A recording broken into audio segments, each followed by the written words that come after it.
सबसे पहला टॉपिक हमने फेरोमैग्नेटिज्म तैयार करना है, ठीक है। फेरोमैग्नेटिज्म को तैयार करने से पहले इसके थोड़े से साइड पे मैंने कुछ इसके लिखे हुए हैं कि इसकी क्या क्या चीज़ें इसमें होती हैं। तो वो ये हैं कि एक तो फेरोमैग्नेट जो है वो परमानेंट होता है, ठीक है, स्ट्रॉन्गेस्ट होता है, इसकी ससेप्टिबिलिटी लार्ज और पॉजिटिव होती है।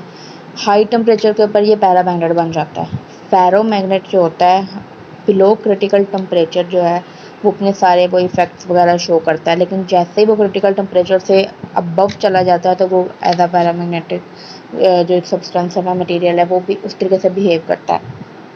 ये क्यूरीज लॉ को ओबे करता है, C/T माइनस TC, ठीक है। ये सिर्फ फेरोमैग्नेट का क्यूरीज लॉ है, ठीक है। बाकी जो एंटी फेरो हैं और फेरी हैं उनके लिए अलग हो जाता है।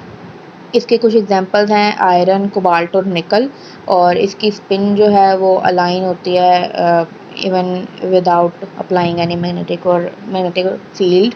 और जो इसका MH लूप है उसकी HC की वैल्यू लार्ज होती है, मतलब वो ऐसे बॉक्स लाइक उसकी शेप बनती है MH लूप की, मतलब HC की वैल्यू लार्ज होना और बॉक्स लाइक शेप बनना सेम बात है, ठीक है। अब हम लोग स्लाइड्स पे आते हैं। जो सर ने में स्लाइड्स दी हैं उसको हम लोग ने किस तरीके से कवर करना है वो ऐसे ferromagnet has a spontaneous magnetisation even in the absence of an applied field. अब ये जो वर्ड स्पॉन्टेनियस मैग्नेटाइजेशन है ये क्या चीज़ होती है? स्पॉन्टेनियस मैग्नेटाइजेशन का मतलब ये होता है कि हम लोग वहाँ पर जो मैग्नेटिक मोमेंट्स मटेरियल के अंदर मौजूद हैं, ठीक है, वो ऑलरेडी किसी पार्टिकुलर डायरेक्शन के अंदर जो है वो पॉइंट कर रहे होते हैं। मतलब जब तक हम फील्ड अप्लाई ना भी करें ना तो तब भी वो किसी यूनिक डायरेक्शन के अंदर पॉइंट कर रहे होते हैं, ठीक है। और उसकी रीज़न क्या होती है? उसकी रीज़न होती है एक्सचेंज इंटरेक्शन।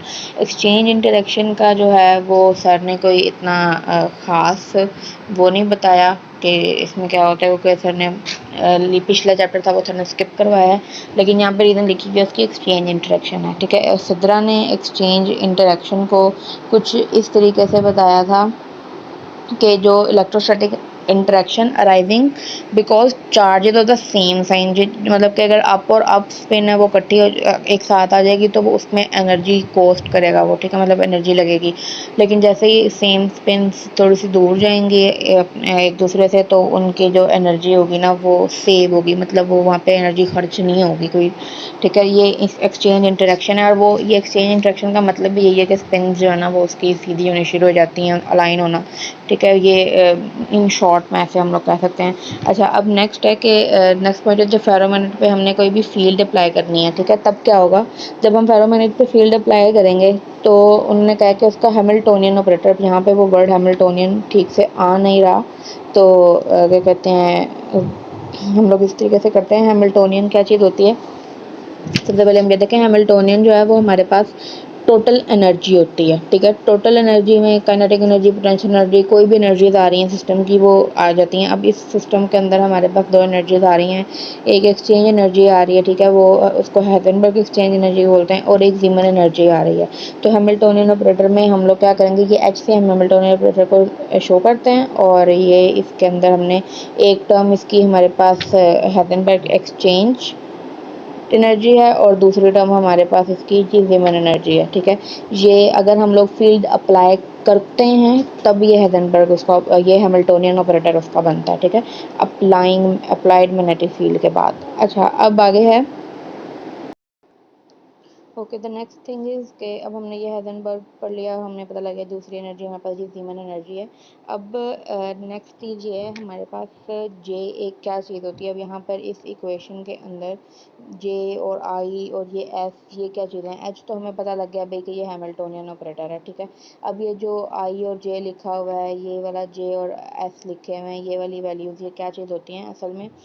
जब हम लोग बात कर रहे हैं जैसे एक्सचेंज एनर्जी की, ठीक है, एक्सचेंज इंटरेक्शन हो रहा है यहाँ पर। एक्सचेंज इंटरेक्शन के अंदर दो स्पिन्स की बात होगी जो ये मतलब एक ऑपोजिट थी, दोनों आप एक दूसरे के ऑपोजिट थी, एक्सचेंज इंटरेक्शन हुआ, दोनों सेम डायरेक्शन में चली गई, ठीक है।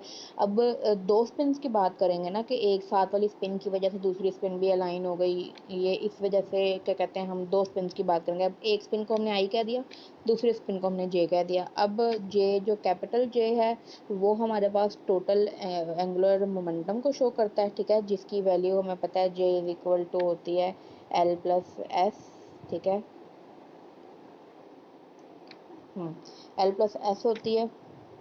ये आई और जे जो ये तो हमारे पास वो आई और जे स्पिन, मतलब आई एक स्पिन को आई बोल दिया और एक स्पिन को जे बोल दिया। और ये जो हमारे पास एस है वो क्या होते हैं, एस हमारे पास जो है ना वो स्पिन है कि ये एक ये एस ये है और एल ये है। एल जो है ना हमारे पास ये हमने यहाँ पे ज़ीरो कर दिया, यहाँ पे लिखा हुआ है, ठीक है।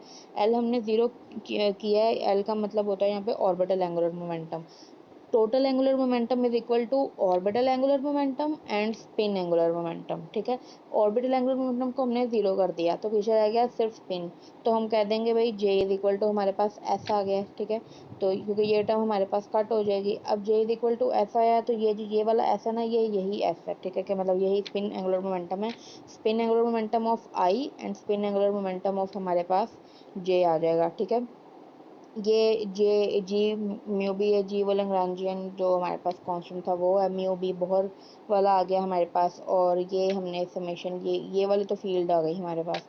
और ये हमने जेथ टर्म की जो है हमने वो समेशन की है स्पिन की उसकी, ठीक है। नेक्स्ट स्लाइड पे चलते हैं। ओके, उसके मोबाइल में कुछ स्लाइड बेहतर तरीके से शो नहीं हो रही थी। तो यहाँ पे वीज मॉडल हमने फेरोमैग्नेट का करना है, ये हमारा इस चैप्टर का पहला टॉपिक हो जाएगा, ठीक है। वो तो हमने फेरोमैग्नेट के बारे में पढ़ लिया कि भाई उसमें स्पॉन्टेनियस मैग्नेटाइजेशन होती है और स्पॉन्टेनियस मैग्नेटाइजेशन की वजह भी हमने देख ली, उसमें हमने हैमिल्टोनियन ऑपरेटर अप्लाई करके देख लिया। अब हम लोग देखेंगे इसके वीज मॉडल क्या है, ठीक है। वीज मॉडल के हिसाब से देखो, we define an effective molecular field at the ith site by this के। अब जो मॉलिक्यूलर फील्ड की वजह से मैंने शुरू में बताया था कि ये जो एक्सचेंज इंटरेक्शन है, ठीक है, वो मॉलिक्यूलर फील्ड की वजह से वहाँ पर हो रहा है। मॉलिक्यूलर फील्ड की वैल्यू हमने जो है ना ये कह दी है, ठीक है। मॉलिक्यूलर फील्ड की हमारे पास ये वैल्यू आ गई है जिसमें ये Lagrangian constant mu B J, ये जे आई जी एस जे, ये सब कुछ सेम है। सिर्फ जो चीज़ न्यू आई है वो आई है टू हमारे पास। ये टू क्यों आया है, क्योंकि हम यहाँ पे डबल स्पिन की बात करते हैं ना, वो जो कहते हैं कि एक नेबरिंग स्पिन है, उस नेबरिंग स्पिन की वजह से जो है ना हमारे पास ये टू वैल्यू आएगी। ये तो हमने उसकी इफेक्टिव मॉलिक्यूलर फील्ड बता दी कि भाई बी की वैल्यू, इफेक्टिव मॉलिक्यूलर फील्ड की वैल्यू भाई ये आ गई हमारे पास। अब अगर हम एनर्जी की बात कर रहे हैं, यही जो आइथ और किसी भी हमने कोई आइटम जो भी आई पेन हमने कंसीडर की है उसकी एनर्जी की बात करेंगे तो हम कहेंगे भाई एक पार्ट उसमें जीमन पार्ट हो जाएगा जो कि उन्होंने ये मेंशन किया है, और एक पार्ट हमारे पास जो है ना वो एक्सचेंज पार्ट हो जाएगा, वो उन्होंने लिख के मेंशन नहीं किया। लेकिन वही बात है कि हमने एनर्जी, हैमिल्टोनियन हमें एनर्जी बताता है, टोटल एनर्जी बताता है, तो हम कह सकते हैं कि हैमिल्टोनियन हमने यहाँ पे अगर इसका लिखना है तो वो किस तरीके से होगा, ठीक है। अब द टोटल एक्सचेंज इंटरेक्शन क्या बनेगा, total exchange interaction between the ith spin of the neighbour is, कि वो टोटल एक्सचेंज इंटरेक्शन का मतलब वही है जो हमने जीमन और पार्ट और हेजनबर्ग पार्ट को ऐड किया है, तो उसकी वजह से टोटल एक्सचेंज इंटरेक्शन क्या बनेगा, ये -2 समेशन जे आई जे। ये देखो ये बिल्कुल सेम है, लेकिन बस इसमें एक ये एस आई की एडिशन हुई है और कुछ भी नहीं हुआ, और ये नीचे से जी में भी गायब हुआ। ये वही चीज़ है, ये वही पार्ट है जिसका मैंने कहा था कि मेरी समझ से बाहर हो रहा है, क्योंकि यहाँ पर सर ने इसी की इसको ही सामने ना यहाँ पर ये इस साइड पे लिखा और ये इस साइड पे लिख दिया और बोला कि भाई हाँ ये बाय सब्स्टिट्यूटिंग है। शायद मेरी मैथ ठीक नहीं है तो मुझे आता नहीं है, तो इस क्वेश्चन के बारे में लाजमी कंफर्म करना, ठीक है। बस सर ने मुझे ये पता कि ये इफेक्टिव मॉलिक्यूलर फील्ड के को और ये जो नेबरिंग एटम की एक्सचेंज है इसको बराबर करके कुछ लिखने की कोशिश की है और ये बनाया है, ठीक है। अब अगर हम लोग नेक्स्ट के बारे में चलते हैं, नेक्स्ट वाली स्लाइड। ओके, नेक्स्ट स्लाइड में हमारे पास जो है वो अब ये देखते हैं, इसमें स्पिन शो की हुई है। इसमें सारी स्पिन्स जो है ना वो एक ही साइड पर हैं, तो ये हमारे पास फेरोमैग्नेट की स्पिन है। इसमें देखो एक अप है एक डाउन है, एक अप है एक डाउन है। ये अप डाउन जो है ना वो एक दूसरे को कैंसिल आउट कर देते हैं, तो ये हमारे पास एंटी फेरोमैग्नेटिज्म है, मतलब एंटी फेरोमैग्नेट है।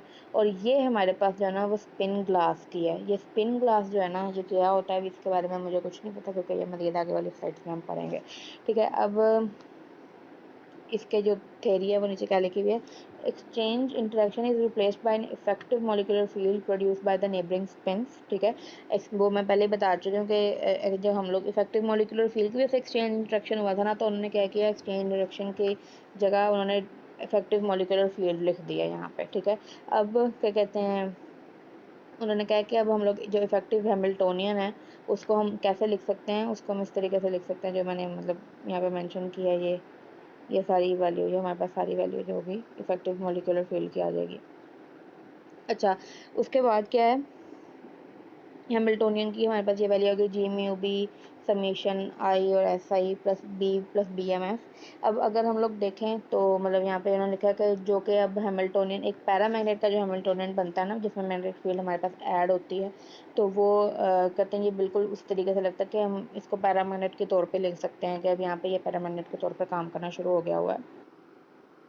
अच्छा, इसमें अब है कि देखो फेरोमैग्नेट जो होता है, ठीक है, for a ferromagnet field will act as to align the neighbouring magnetic moment. वही बात जो मैं शुरू में कह चुकी हूँ कि जो मॉलिक्यूलर फील्ड है वो ऐसे एक्ट करेगी कि वो जो एरोज हमने लास्ट स्लाइड में देखे हैं, वो उन एरोज को अलाइन करने वाला काम जो है ना वो मॉलिक्यूलर फील्ड ही करती है, ठीक है।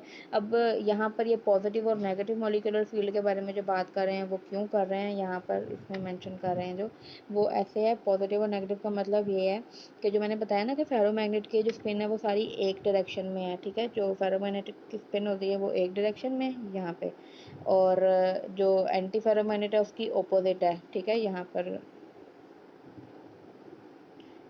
ये एक दूसरे को कैंसिल आउट कर देंगे, इसलिए ये नेगेटिव है और ये सारी सेम डायरेक्शन में है, तो ये इसकी स्पिन पॉजिटिव है। अच्छा, तो ये पॉजिटिव और नेगेटिव डिस्कस हो गया। अब है कि उन्होंने कहा कि molecular field measure the effect of ordering the system, ठीक है। मतलब कि मॉलिक्यूलर फील्ड जो है उसका काम होता है कि उसने सिस्टम की ऑर्डरिंग करनी है, ठीक है। जो हमारे पास पिन है उनको ऑर्डर के अंदर लेके आना है, तो हम लोग यहाँ पे कह सकते हैं कि भाई जितनी मॉलिक्यूलर फील्ड अप्लाई होगी उतनी मैग्नेटाइजेशन होगी, क्योंकि ऑर्डर में स्पिन्स को लेकर आना वो मैग्नेटाइजेशन कहलाता है, ठीक है। मैग्नेटाइजेशन की डेफिनेशन में तो हम लोग यही करते हैं कि जितनी स्पिन अलाइन हो जाएंगी उस मैग्नेटिक कोई भी हम फील्ड अप्लाई करते हैं तो उसको मैग्नेटाइजेशन बोलते हैं। तो अब यहाँ पे मॉलिक्यूलर फील्ड अप्लाई करने के बाद जितनी भी मैग्नेटाइजेशन हुई है वो हम इस तरीके से यहाँ पे बता रहे हैं, ठीक है। अब लेमडा यहाँ पे क्या है, लेमडा यहाँ पे आ जाएगा हमारे पास कांस्टेंट, ठीक है। ये कांस्टेंट क्या है, ये मॉलिक्यूलर फील्ड की स्ट्रेंथ को पैरामीटराइज करता है कि भाई कितने उसके मतलब मॉलिक्यूलर फील्ड की क्या स्ट्रेंथ जा रही है, ठीक है। तो ये as a function of magnetisation बन के ये फील्ड को बताता है कि किस तरीके से कितनी मॉलिक्यूलर फील्ड वहाँ पर जो है ना कितनी मैग्नेटाइजेशन कर रही है। एक और चीज़ अब जो लास्ट पॉइंट है वो ये है कि for a ferromagnet lambda is greater than zero, ठीक है। बिकॉज यहाँ पे जी वजह क्या है इसकी, लैम्डा के ज़ीरो से बड़ी वैल्यू होने की, फेरोमैग्नेट्स के अंदर कूलम फोर्स बहुत ज़्यादा होती है, ठीक है, एक्सचेंज इंटरेक्शन की वजह से। क्योंकि जितनी मॉलिक्यूलर फील्ड ज़्यादा होगी, कूलम एनर्जी जितनी ज़्यादा होगी उसमें एक्सचेंज इंटरेक्शन में उतनी ही मॉलिक्यूलर फील्ड जो है ना वो ज़्यादा होगी। तो फेरोमैग्नेट के अंदर यही सिस्टम होता है कि वो बहुत ज़्यादा मॉलिक्यूलर फील्ड उसके अंदर पाई जाती है।